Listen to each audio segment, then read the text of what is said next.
ओम नमः शिवाय। हर हर महादेव, जय महाकाल। तो देखिए आज की वीडियो बहुत ही ज़्यादा खास होने वाली है, क्योंकि आज की वीडियो में जो उपाय हम आपको बताने वाले हैं ये आपके पितरों को तर्पण नहीं देगा, सीधे मोक्ष देगा। जी हाँ दोस्तों, इस उपाय को करने से आपके पितरों को सीधे मोक्ष की प्राप्ति होगी। तो जैसा कि आप जानते हैं, साल 2023 में 29 सितंबर से 14 अक्टूबर तक श्राद्ध जो पक्ष है वो शुरू हो चुका है, और ये 16 के 16 दिन पितरों को समर्पित होते हैं, आप सभी जानते हैं। तो देखिए उपाय क्या करना है, तुलसी जी में सिर्फ 5 बार गंगा जल छींटना होगा। उसके बाद आपके पितरों को सीधे मोक्ष मिलेगा, सीधे मोक्ष की प्राप्ति होगी। अब देखिए बहुत सारे लोग सोचेंगे कि गुरुजी ने तो कहा था कि पितरों को तर्पण किया जाता है, मोक्ष नहीं मिलता है। तो देखिए आपको बता दें कि गुरुजी ने अपनी हैदराबाद वाली कथा में ये बताया था। तो अगर आपको विश्वास ना हो तो आप गुरुजी की हैदराबाद वाली कथा सुन लेना। इस उपाय के बारे में गुरुजी ने अपनी उस कथा में बहुत ही अच्छे से बताया है, और गुरुजी की कथा से सुनकर ही इस उपाय को बहुत ही अच्छे तरीके से हम यहाँ पर आपको बताने का प्रयास करेंगे, जिससे कि आपको एक एक बात अच्छे से समझ आ जाए। लेकिन दोस्तों उससे पहले आप सभी से रिक्वेस्ट करते हैं कि जल्दी से चैनल को सब्सक्राइब कर लीजिए अगर चैनल पर पहली बार आए हैं, और महादेव का कोई भी एक प्यारा सा नाम कमेंट सेक्शन में जरूर लिख दीजिए। एक चीज और आपको बता देते हैं, देखिए जो पितृलोक है ना, वहाँ पर आप जिस स्वधा का स्मरण करते हो, जो भी स्त्री पुरुष कोई भी महादेव और पार्वती मैया का स्मरण करता है, उनको कभी भी पितृदोष नहीं लग सकता है। तो आज की वीडियो में हम आपको 3 उपाय बताने वाले हैं, और इन उपायों को करके ना केवल आपके पितरों को मोक्ष की प्राप्ति होगी, बल्कि आपके घर में धन की जो कमी हो गई है, धन आना जो बंद हो गया है, वो धन आना आपके घर में शुरू हो जाएगा। आपके घर में अगर लोगों को सफलता नहीं मिल पा रही है, बहुत प्रयास करने के बाद भी नौकरी नहीं लग पा रही है, नौकरी में प्रमोशन नहीं हो पा रहा है, घर में कोई ना कोई कष्ट बना हुआ है, कोई ना कोई हमेशा बीमार रहता है, घर का जो कलेश है, जो लड़ाई झगड़ा है, वो ख़त्म होने का नाम ही नहीं ले रहा है, अगर ऐसी कोई भी समस्या आपके जीवन में है ना, बस आप ये उपाय कर लीजिए, विश्वास मानिए कि आपके जो पितृ हैं उनको मोक्ष तो प्राप्त होगा ही, इसी के साथ आपको अपने जीवन की समस्याओं से भी छुटकारा मिल जाएगा जब आप ये उपाय कर लेंगे। तो चलिए सबसे पहले बात कर लेते हैं पहले उपाय की। एक चीज़ हमेशा याद रखना, जो लोग अपने पितरों को प्रसन्न कर देते हैं ना, हमेशा संपूर्ण जीवन में वो कभी भी दुख को प्राप्त नहीं करते हैं। कोई दुख, कोई कलेश, कोई परेशानी, कोई धन की समस्या उनके जीवन में नहीं आती है। हमेशा वो घर प्रसन्न रहता है जो अपने पितरों को प्रसन्न कर लेते हैं। तो देखिए पहला वाला जो उपाय है ये आपके पितरों को मोक्ष दिलाने वाला उपाय होगा। तो देखिए ध्यान से सुनिएगा कैसे करना है उपाय, किस तरह से करना है। तो देखिए इस उपाय को करने के लिए आपको लेना है गंगा जल, ठीक है ना। गंगा जल आप लेंगे, इसी के साथ लेनी है आपको एक कटोरी। जो गंगा जल आपने लिया है वो कटोरी के अंदर नहीं करना है आपको, ठीक है ना। वो गंगा जल लेके और वो खाली कटोरी लेकर आपको कहाँ जाना है, आपके घर में जहाँ पर भी तुलसी जी का पौधा रखा है वहाँ पर आपको जाना है। चाहे तुलसी जी का गमला हो, ठीक है ना, किसी भी चीज़ में आपने तुलसी जी का पौधा लगा रखा है, वहीं पर आपको ये दोनों चीज़ें लेकर पहुँचना है। अब तुलसी जी के पौधे के पास जब आप पहुँच जाएंगे तो आपको अपना फेस किस दिशा में करना है, दक्षिण दिशा में। अच्छा, दक्षिण दिशा क्यों कह रहे हैं, क्योंकि आपको पता ही होगा कि दक्षिण दिशा जो होती है वो हमारे पितरों की दिशा होती है, इसीलिए आप अपने पितरों को प्रसन्न करने के लिए उपाय कर रहे हैं, तो आपको अपना फेस दक्षिण दिशा की तरफ करना है। अब आपने अपना फेस दक्षिण दिशा की तरफ कर लिया, इसके बाद आप जो खाली कटोरी लेकर गए थे और जो गंगा जल लेकर गए थे, तो वो खाली कटोरी आपको तुलसी जी के गमले में या जिसमें भी आपने तुलसी जी का पौधा लगा रखा है उसके अंदर आपको वो कटोरी रख देनी है, ठीक है ना। और वहीं पर खड़े होकर अब आपको अपना दाहिना हाथ आगे रखना है और उसी हाथ की हथेली में आपको थोड़ा सा गंगा जल लेना है। अब गंगा जल आपने अपने हाथ में ले लिया, अब आपको अपने पितरों का स्मरण करते हुए उस गंगा जल को उस खाली कटोरी के अंदर छोड़ना है। तो देखिए ये चीज़ आपको याद रखनी है कि गंगा जल जो आप छोड़ेंगे वो तुलसी जी के पौधे के अंदर नहीं छोड़ना है आपको, जो खाली कटोरी आपने तुलसी जी के पौधे के पास रखी है, गमले के अंदर रखी है, उसी के अंदर वो थोड़ा सा गंगा जल जो आपने अपने हाथ में लिया था वो उस कटोरी के अंदर आपको छोड़ना है। अब आपने ये उपाय एक बार कर लिया, अब करना कितनी बार है? आपको ये उपाय या तो 5 बार करना है या फिर 7 बार करना है।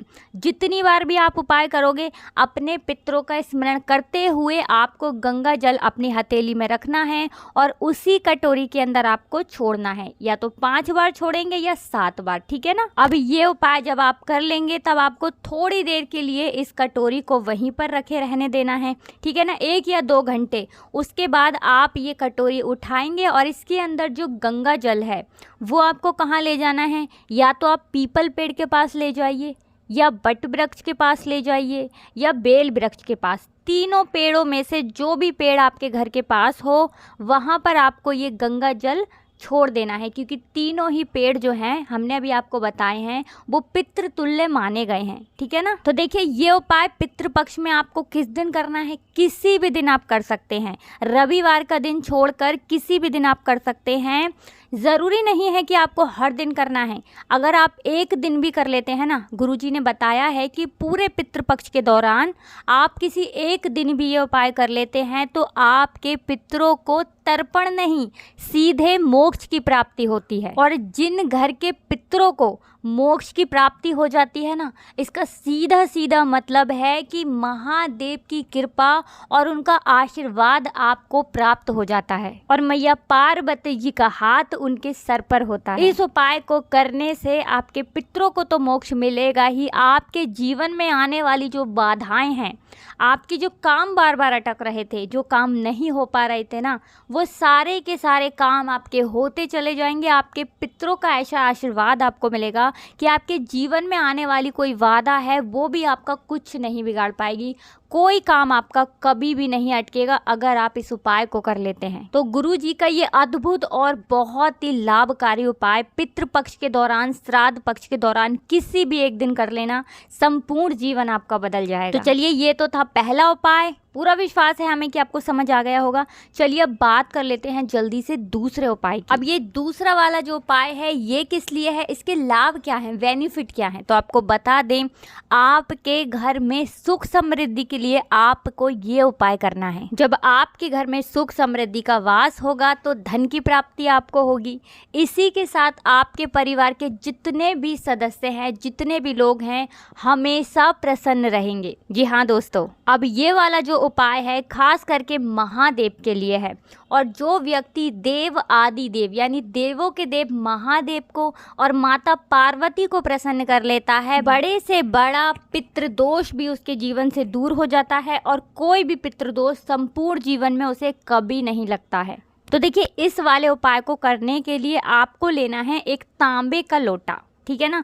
तांबे का लोटा आप ले लेंगे। इसी के साथ आपको उस लोटे के अंदर डालनी है एक बेलपत्र, जो कहीं से भी खंडित ना हो, टूटी फूटी ना हो। अब ये लोटा लेकर, ठीक है ना, जिसके अंदर आपने अपने घर का शुद्ध जल भरा है और ये एक बेलपत्र डाली है, इस लोटे को आपको उठाना है और अपने घर के जितने भी कमरे हैं, जितने भी रूम्स हैं, सभी के अंदर आपको ये लोटा लेकर जाना है और प्रत्येक कमरे में आपको घूमना है। केवल वॉशरूम और शौचालय के अंदर आपको नहीं जाना है, बाकी किचन में, बेडरूम में, हर जगह पर आपको जाना है। अब जब आप अपने घर के प्रत्येक कोने में घूम लिए, उसके बाद आपको कहाँ जाना है, देव आदि देव यानी महादेव के मंदिर में।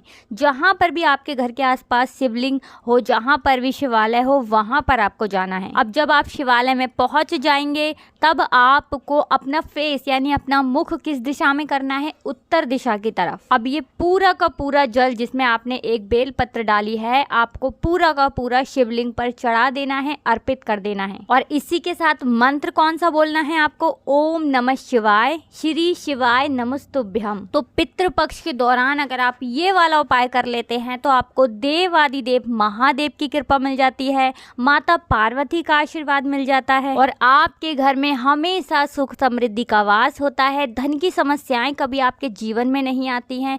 आपके घर के सभी लोग हमेशा प्रसन्न रहते हैं। तो पितृपक्ष के दौरान यदि आप इस उपाय को ज़्यादा से ज़्यादा बार कर सकते हैं, हर दिन कर सकते हैं तो बहुत ही उत्तम है। अगर हर दिन नहीं कर सकते हैं तो मात्र एक दिन भी यदि आप इस उपाय को कर लेते हैं, विश्वास मानिए आपके जीवन में एक बड़ा बदलाव आपको देखने को मिलेगा। तो चलिए 2 उपाय अभी तक हमने आपको बता दिए हैं जो गुरुजी ने अपनी कथा में बताए थे। अब जल्दी से आपको तीसरा उपाय बता देते हैं। अब जो तीसरा वाला उपाय है ना, ये आपके पितरों की भूख मिटाने वाला उपाय है, क्योंकि जो हमारे पितृ होते हैं उन्हें भूख भी लगती है, उन्हें प्यास भी लगती है, और इन 16 दिनों में हमें हर दिन देखिए वैसे तो हर दिन हमें उन्हें कुछ ना कुछ खिलाना चाहिए। और आज का जो उपाय है ये भूख मिटाने के लिए ही हम आपको बताएंगे कैसे आप अपने पितरों की भूख को मिटा सकते हैं। तो देखिए इस वाले उपाय के लिए आपको मिठाई बनानी है। आपको मिठाई घर पर ही बनानी है, रेडीमेड मिठाई नहीं खरीदनी है। अब आप सोचेंगे कि मिठाई कैसे घर पे बनाएं, क्योंकि बहुत सारे लोगों को मिठाई बनानी नहीं आती है। तो देखिए घबराने की बात नहीं है, आप खीर भी बना सकते हैं। अब हम ऐसा क्यों कह रहे हैं कि घर पर ही आपको मिठाई बनानी है? देखिए इसके पीछे कारण है। बाहर से जो आप दूध लेंगे हो सकता है वो भैंस का दूध हो, इसमें आपको गाय का ही दूध लेकर मिठाई या खीर कुछ भी आप बना सकते हैं वो आपको बनानी है। तो देखिए आप गाय का दूध लेकर आइए और अपने घर पर आप खीर बनाइए। खीर तो आप बना ही सकते हैं ना, तो आपको बनानी है खीर। कौन से दूध की? गाय के दूध की। अब देखिए आपने जो खीर बनाई है उस खीर को आपको रखना है एक पीपल के पत्ते के ऊपर, ठीक है ना।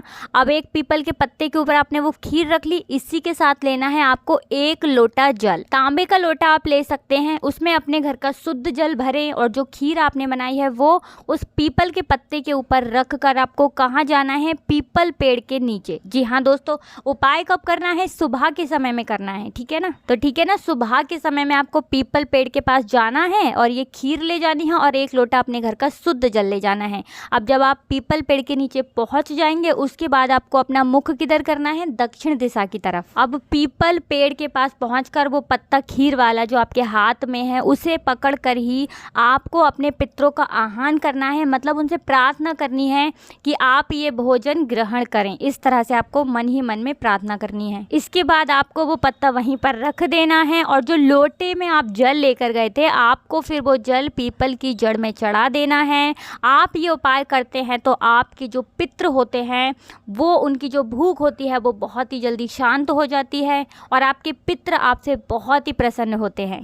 इस उपाय को करने से आपके जो पितृ होते हैं वो तर्पित हो जाते हैं और उनकी भूख और प्यास दोनों मिट जाती है और वो आपको आशीर्वाद देकर जाते हैं। तो इस उपाय को भी आपको रविवार का दिन छोड़कर पितृपक्ष के दौरान किसी भी दिन आप ये उपाय कर सकते हैं।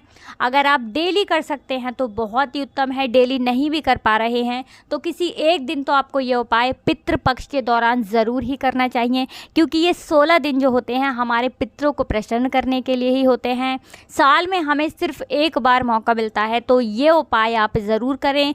आपके पितृ आपसे जब प्रसन्न होंगे ना तो आपके घर की जो कष्ट हैं, जो दुख हैं, दूर होते चले जाएंगे और आपके घर के प्रत्येक सदस्य हमेशा प्रसन्न रहेंगे। हमेशा आपके घर में सुख समृद्धि का वास हो। हमने आपको जितने भी उपाय बताए हैं, कोई सा भी उपाय आप कर सकते हैं, जो भी आपको सरल लगा हो वो उपाय आप कर सकते हैं। इसके बाद आपसे यही कहेंगे कि अगर आपको फिर भी कुछ समझ में नहीं आया हो, वैसे तो हमने बहुत अच्छे से समझाने का प्रयास किया है, तो आप हमसे कमेंट सेक्शन में पूछ सकते हैं। हम जल्दी से जल्दी आपको रिप्लाई ज़रूर करेंगे। तो दोस्तों वीडियो को लाइक कर देना, चैनल को सब्सक्राइब बिल्कुल कर लेना। इसी के साथ अगर आपने अभी तक जयकारा नहीं लगाया है ना तो कमेंट सेक्शन में हर हर महादेव ज़रूर लिख देना। राधे राधे, जय श्री कृष्णा।